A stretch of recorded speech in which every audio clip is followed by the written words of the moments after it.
Meghan Markle slipped on this particular frock, you know, this one, chums, for, of course, that photo shoot and the trailer for her now ill-fated With Love Netflix show, With Love Meghan. She had no idea that this green ensemble, which I've said, you know, people don't like this, but I did think it suited her, you know, the colours suit her.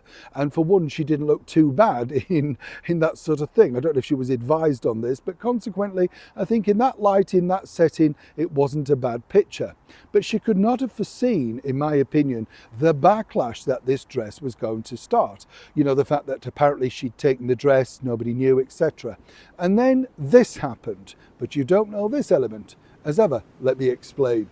Morning, chums, nice to see you. Thank you so much for your time, and as ever, welcome back, one and all. Nice to see you. By the way, can I ask you this, because this is a thing that it's a phenomenon that I'm seeing, you know, popping up all the time right now, and it's these celebrity Christmas carol concerts in churches. Have you seen this? And suddenly there's a reading from an actress, and then there's a song from a pop star, and they may sing a couple of, you know, carols and stuff, suddenly slipping in their latest single. But you now have to pay a substantial amount, anything from £10 to £40 with mulled wine and a mince pie, to partake in this festive cheer.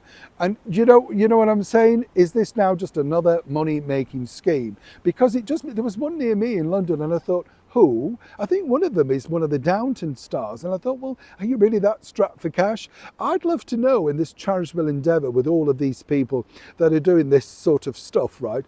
Are they, in fact, absolutely doing this for the good of Christianity, the church, the celebration of Christmas? Or indeed, is there a fee attached? And if there's a fee, should they really be allowed to promote their latest product? You get the picture. Some people, I know, you've noticed it. I'm glad you have. Nice to see you anyway. Let me get back to your royal story of the day.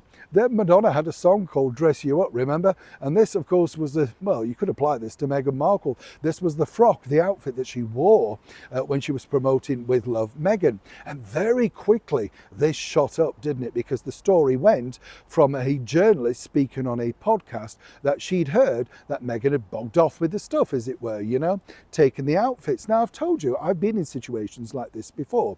I've had celebrities who have tried to charge even pairs of tights to an interview that I've done with them. Yes, oh yeah. Oh, not just one pair of tights though. No, let me tell you.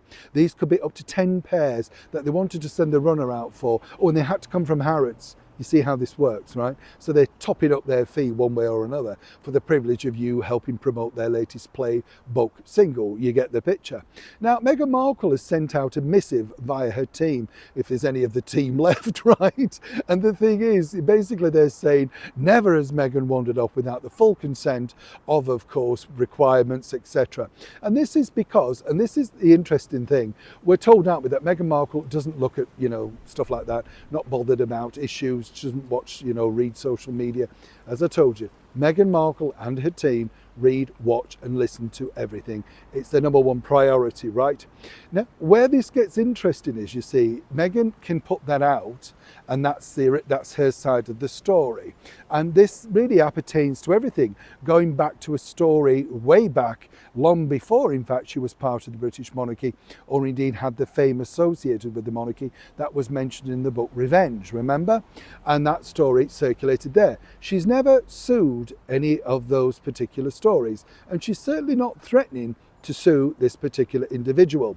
This is where this story is interesting, because despite their pleas and despite numerous phone conversations with various people, designers and things who loaned and gave frocks and all that sort of stuff, not one of them at the time of recording this is willing to go on record to say, no, we were more than happy to let Markle trot off in those very expensive £600,000-700,000 stilettos. You get the picture, right? And so this is the thing where you can clap back, as the kids say, on these stories in order to basically nail that story on the door and make that it goes away so people go, you know what, yeah, we got it wrong. And remember also the interesting bit, the alleged journalist who started this story, I don't mean alleged, but the journalist who started this story, she has not come back out and said, maybe I've got that wrong. Nobody's kicking back from this at all. All the mainstream media are basically just saying, this is Meghan's reply back to that story. But unless the designer, the stylist of that particular shoot, and other various shoots of which she's allegedly, again I have to say, allegedly accused of siphoning stuff off, unless they come forward, this story, well, is going nowhere. And it's yet another major stain on Markle's publicity and, shall we say, drive to make herself palatable to a wider audience. All you really needed was the fact that, well, maybe even Harper's Bazaar, all you need to come out and say, we were delighted to dress Meghan Markle, and if she so wished, we said that she could help herself to a few choice cuts from the many designs that we presented forward. But so far, and even though I know this goes on, basically what they hope is that you may wear it again. Meghan's dug her own grave by basically saying she took the clothes originally because she was concerned that people might wear them for exploitation. Right. Now do you see how this works? Clap back all you want, but we need more confirmation from the ones that apparently were first agreed.